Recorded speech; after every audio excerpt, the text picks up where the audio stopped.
بله سلام علیکم بفرمایید. سلام علیکم. رساله حق. علیکم السلام و رحمت الله. رساله حق بفرمایید. آقا من دارم تلویزیون مشاهده میکنم، دست شما درد نکنه، خسته نباشید. سلامت باشید. تشکر از شما.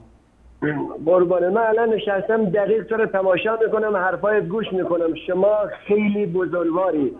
ما یک مسئله تو کار ما ایرانی هست، من خود من معرفی نمیکنم. خب مشکل نیست بفرمایید.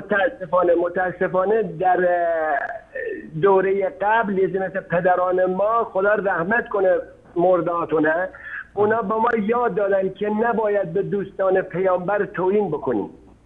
درست. ما درستش دیگه هستم، پیروش علی یا هر کس هستم، ولی نباید به قول معروف توهین به سنی بکنم که اون همدین منه، توهین بکنم به اونی که مثلا کارش درست‌تر از منه، توهین بکنم به کسی که به قول معروف شمشیر دین اولین کسی بود.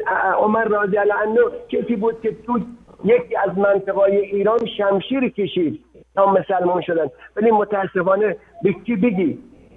درست. به تو گوش کی میره که مثلا اونم رفاقای مثلا حضرت رسول اکرم صلی الله علیه و سلم بودن. یک چوپونکاره هستم، سوادم ندارم، ولی پدرمو کتاب میخوند، سواددار بود، خدا رحمتش کند. میگو بابا اونا هم مثل علی، اونا هم مثل مردم که زمان قدیم که تا اونجایی که تونستن از خودشون، از مالشون، اموالشون دین برقرار کردن برای ما. ولی متاسفانه امروز دین ما تو ایران شده پارتی بازی.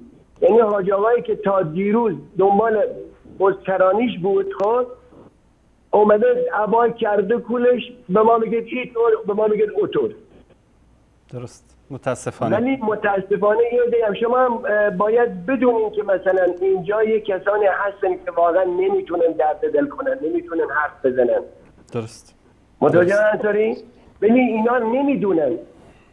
بدون هیچ گونه خوندن کتاب سنی یا قرآن که مثلا ببینه، الان اینا خودشون یه تعریفای برای خودشون میکنن، دیگران هم گوش میکنن، مثل یه بچه مدرسه‌ای که بره تو مدرسه. درست.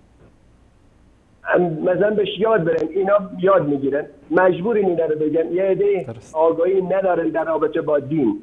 درست آقای؟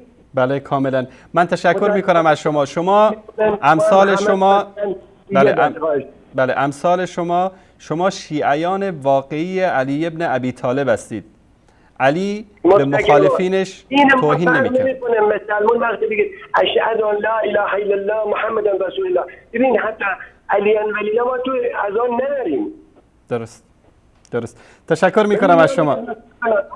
قبوله. ما عمر که بزرگتر بود، عثمان و ابوبکر صدیق اینا، خب خلیفه چهارم چه اشکال داره؟ ما نیدم در طول کار، من خودم 20 سال 30 سال تو خلیجا بودم، نیدم یکی توهین به علی یا مثلا شیعه بکنه، ولی متاسفانه یه عده هستن توهین میکنه. درست. تشکر از شما. الله متعال حفظتون کنه. تشکر از تماستون. تشکر شما. خوشحال شدم که با تماس گرفتم. زنده باشید. الله متعال حفظتون کنه. تشکر از شما. خدا نگهدارتون.